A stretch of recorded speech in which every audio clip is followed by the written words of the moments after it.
Jaguar is restarting production of the iconic Type race car, 62 years after the last example was built in 1956.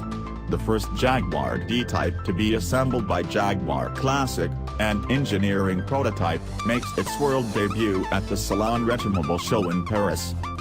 Just 25 new examples of the type will be meticulously hand-built at Jaguar Land Rover Classic Works in Warwickshire, England. In 1955, Jaguar planned to build 100 types. With only 75 completed, the British automaker is now fulfilling its original ambition by creating 25 brand-new, period-correct sports cars. The Type, which won the Le Mans 24 Hours race 3 times between 1955 and 1957, was powered by a 6-cylinder XK engine. Every aspect of the sports cars built for clients from 2018 will be created to authentic, original specification.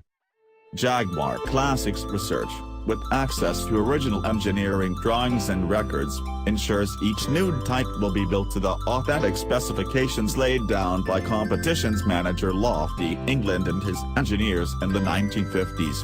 Clients can choose between either 1955 specification short nose Oregon 1956 spec long nose bodywork. The engineering prototype is the 1956 long nose, identifiable by its extended bonnet, characteristic tail fin behind the driver's head, wide-angle cylinder head and quick-change brake calipers.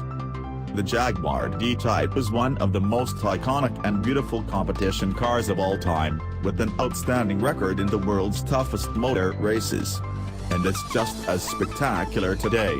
The opportunity to continue its success story, by completing its planned production run in Coventry, is one of those once-in-a-lifetime projects that our world-class experts at Jaguar Land Rover Classic are proud to fulfill, comments Tim Hanning, Jaguar Land Rover Classic Director.